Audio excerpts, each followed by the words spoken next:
मानवर्धन सिंह जी, राधे राधे महाराज जी।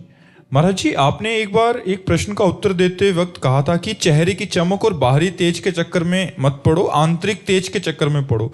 महाराज जी, आंतरिक तेज क्या है और उसको कैसे जागृत कर सकते हैं? आंतरिक तेज यही है कि काम, क्रोध, लोभ, मोह, मद, मत्सर का प्रभाव नहीं पड़ रहा।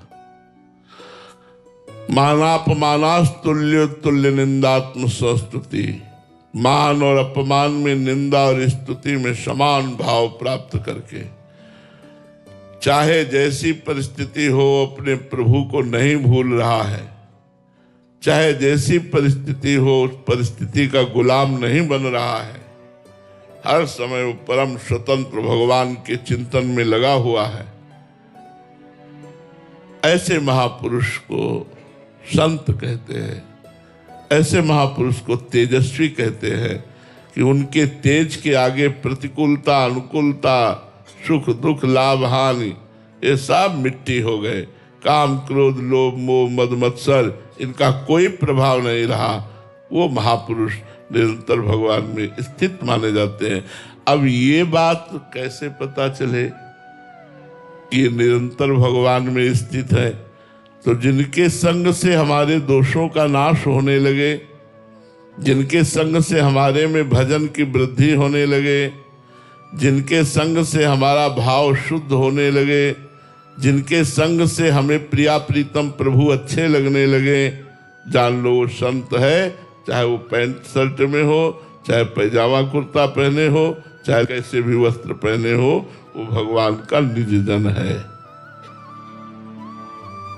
श्री दानेश्वर दास जी महाराज, राधे राधे महाराज जी। महाराज जी, मैंने 3 दिन और रात 27,000 गायत्री मंत्र का जाप का अनुष्ठान किया। मैं राम जी का सेवक हूँ, लेकिन महाराज जी सपने में महाराज जी आप और श्री राधा रानी के दर्शन ही हुए। महाराज जी, उनके क्यों हुए? राम जी के होने चाहिए थे। अरे भगवान जाने भगवान का क्या लीला विधान है, वो जाने। उनका कार्य तो हम नहीं बता सकते कि वो आपको क्यों ऐसा प्रेरित कर रहे हैं। राम जी जाने, राम जी की ही लीला है, वही जाने। उनके विधान को हम क्या बताएं कि किशोरी जी या हम किशोरी जी के दास हैं। अगर दास का दर्शन हुआ, इष्ट का दर्शन हुआ, तो हम इतना जरूर कहेंगे कि अहोभाग्य है। क्योंकि स्वामिनी और स्वामिनी के दासों का दर्शन स्वामिनी की कृपा से होता है, ऐसे नहीं होता है। स्वप्न में अगर किसी भगवत दास का दर्शन हो रहा है तो अपार भगवान की कृपा समझो, और कहीं भगवत झांकी आ रही तब तो कहना ही क्या है। इसलिए तुम्हारी गायत्री जप का फल जो भगवान ने दिया, वो संत समागम दिया, और वो प्यारी जी के चरणों का जैसी भी भावनात्मक झांकी आई हो वैसा दिया। मंगलमय है, अमंगल तो है नहीं, पर वो राम जी क्यों नहीं आए, प्रिया जी को क्यों भेज दिया, ये वो जाने। स्तुति जी इटावा से, राधे राधे महाराज जी।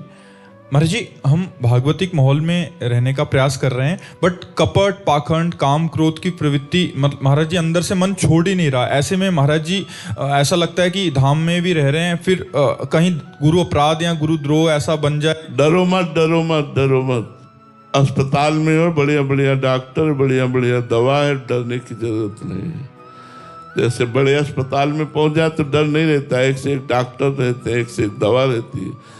तो ये हम भवरोग की अचूक औषधि का अस्पताल है वृंदावन, और रसिक महापुरुष यहाँ के डॉक्टर है, और उनके उपदेश औषधि है। चाहे जितना सीरियस मरीज हो, सब ठीक हो जाएगा। अपराध का तो चिंता मत करो, वृंदावन ऐसे अपराध नहीं मानता अपने वास करने वालों के। जैसे माँ की गोद में बच्चा शौच कर दे तो माँ अपराध नहीं मानती, ऐसे हम वृंदावन धाम में कोई अगर गलती हो जाती है, वृंदावन वासी है, तो वृंदावन प्रभाव सुनो। अपनो ही गुण देत, जैसे बालक मलिन को मात गोद भर लेत। जैसे वो मल लपेटे हुए बालक को माँ गोद में ले लेती है, ऐसे वृंदाटवी माँ अपने शरणागत, अपने अधीन, अपने वास करने वालों के पाप और दोष न देखकर उसे स्वीकार कर लेती है। उनके स्वीकार करते ही प्रिया प्रीतम की प्राप्ति हो जाती है। तो आप डरो मत, नाम जप करते रहो। ये छल कपट, काम, क्रोध, लोभ, ये बहुत दूरी तक चलते हैं, ये धीरे धीरे शांत हो जाएंगे। खूब नाम जप करो।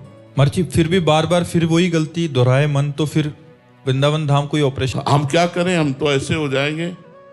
हम क्या करें, हमारे में सामर्थ्य नहीं है। सामर्थ्य होती तो हम सुधार लेते। बार बार वही गलती हमसे हो रही।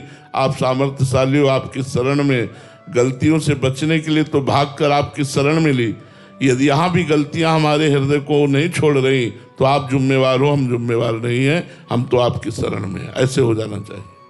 गौरांग जी, राधे राधे महाराज जी। महाराज जी आपके जीवन में पूज्य उड़िया बाबा जी महाराज की जीवनी और वाणी जी का विशेष योगदान रहा है।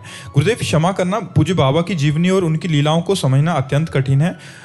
महाराज जी आपके मन में एक वो है कि बाबा की जीवनी को आपके श्रीमुख से सत्संग में सुना तो जिज्ञासा हुई कि आपने कहा कि जब भगवत साक्षात्कार हो जाता है तो मनुष्य की सारी इच्छाएं, कामनाएं और प्रश्न खत्म हो जाते हैं। पर पूज्य उड़िया बाबा को सर्वप्रथम माँ कामाख्या जी की, फिर काशी में माँ अन्नपूर्णा, फिर वशिष्ठ जी, फिर माँ दुर्गा जी के साक्षात दर्शन हुए। उसके बाद भी बाबा को आत्मबोध नहीं हुआ, बल्कि और आत्मबोध की चाह बढ़ने लगी। इतनी बार साक्षात्कार होने के बाद भी उनकी आत्मबोध की चाह क्यों खत्म नहीं हुई? और जब अंत में बाबा ने उन्होंने माँ को तत्व रूप से नहीं साक्षात्कार किया, कामाख्या को कामाख्या माँ के रूप में कामना पूर्ति के लिए। आप उस समय देखिए ना।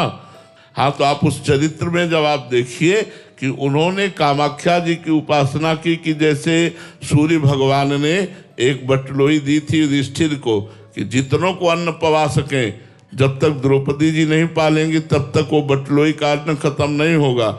ऐसे मैं कामाख्या की आराधना करके कुछ प्राप्त करूं कि मैं संसार का दुख मिटा सकूं। बाबा का पहले का नाम आर्तत्राण था। तो बाबा ने विचार किया तो आधी उपासना में ही छोड़ दिया कि आखिरकार अगर ऐसा कुछ मिल भी जाएगा तो पूरे विश्व ब्रह्मांड का दुख तो मिटा नहीं पाऊंगा।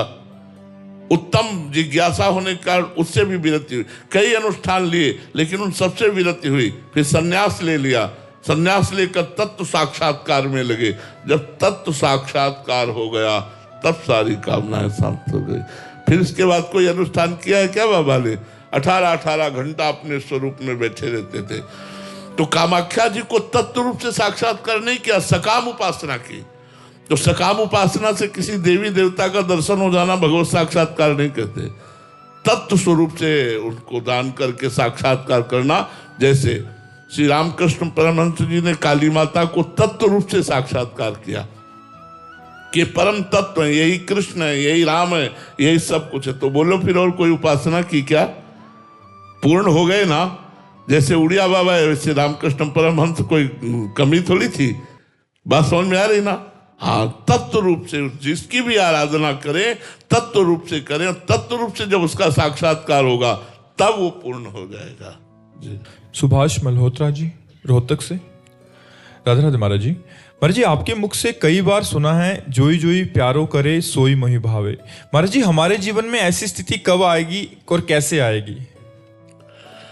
ये अहंकार जब तक देह भाव में स्थित है तब तक ये द्वंद्वों में फंसा रहता है। अनुकूलता, प्रतिकूलता, लाभ, हानि, सुख, दुख, इन द्वंद्वों में फंसा रहता है। और जब ये अहंकार भगवान के चरणों में समर्पित हो जाता है या विशुद्ध मैं ब्रह्म स्वरूप में स्थित हो जाता है तो शरीर धर्म, जो अनुकूलता प्रतिकूलता है, जो लाभ हानि है, जो सुख दुख है, जो मान अपमान है, जो निंदा स्तुति है, उसमें वो सम हो जाता है। मान है तो ठीक है, अपमान है तो ठीक है, शरीर स्वस्थ है तो ठीक है, अस्वस्थ है तो ठीक है। कोई निंदा कर रहा है, अच्छा है, उसकी मति। कोई स्तुति कर रहा है, उसकी मति।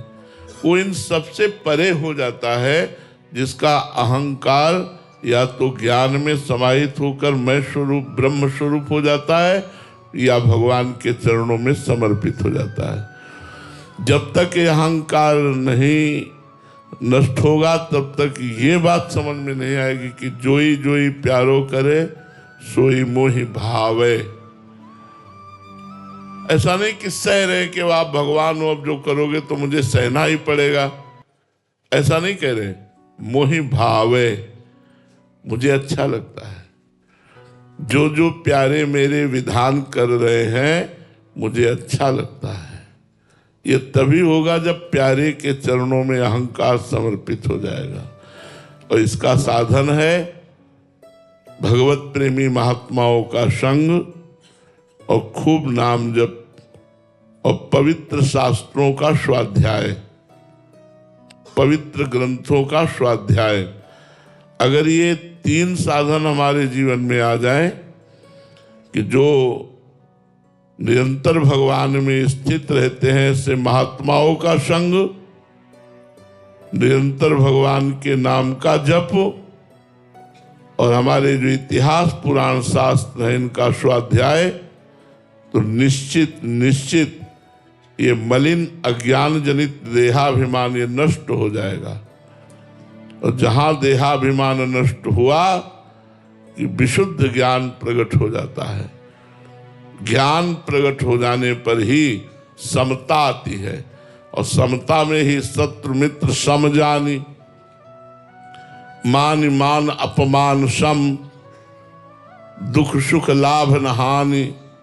यह जो कृपा हरिवंश की, वह कृपा पात्र उपासक शत्रु मित्र में समान भाव, मान अपमान में समान भाव, सुख दुख में समान भाव, लाभ हानि में समान भाव रख करके हर समय आनंद से युक्त रहता है। तो ये देहाभिमान ही मूल कारण है संस्कृति चक्र का। ये देहाभिमान ही शोक प्रदान करने वाला है। ये देहाभिमान ही जो ही प्यारो करे सोई मोहि भावे, ऐसा ये बर्दाश्त नहीं करता, अनुकूलता चाहता है, प्यारे के विधान में दोष दर्शन करता है। ये अभिमान ही छोड़ना साधना है। जिसका जितना देहाभिमान गलित हुआ है वो उतना ही उच्च आध्यात्मिक स्थिति को प्राप्त हो गया है। पूरा देहाभिमान गलित हो जाए तो भगवत साक्षात्कार हो जाए। तो इस देहाभिमान को गलित कीजिए साधना के द्वारा। प्राप्ति मिश्रा जी प्रयागराज से। राधे राधे महाराज जी। महाराज जी, आपके मुख से सुना है कि भगवान भक्त की भावना के अनुसार ही उसी रूप में प्रकट होकर उनको दर्शन देते हैं, परंतु हमने उनका वास्तविक स्वरूप तो देखा नहीं। महाराज जी, वैसी भावना कर ही नहीं पाते तो भगवान के वास्तविक स्वरूप से वंचित रह जाएंगे। ऐसे में तो महाराज जी नाम जप, देखी रूप नाम आधीना। राम जी का क्या रूप है ये नाम जानता है, राम नाम जानता है। राधा जी का क्या असली रूप है, राधा नाम जानता है। कृष्ण जी का क्या स्वरूप है, ये नाम जानता है। खूब नाम जप करो, देखी रूप नाम आधीना। नाम के अधीन रूप है। जितना नाम जप करोगे उतना हृदय पवित्र होगा। और जहां निर्मल हृदय हुआ तो भगवान का जो सहज स्वरूप है वो आपके हृदय प्रकाशित हो जाएगा। भावना करने की जरूरत नहीं पड़ेगी, वो साक्षात प्रकट हो जाएंगे। अभी नाम का ध्यान करो, नाम को सुनो, नाम को जपो, नाम का चिंतन करो, नाम से रति करो, तो नाम ही रूप का दर्शन करा देगा। देखिए रूप नामाधीना। श्री राधा वल्लभ लाल की।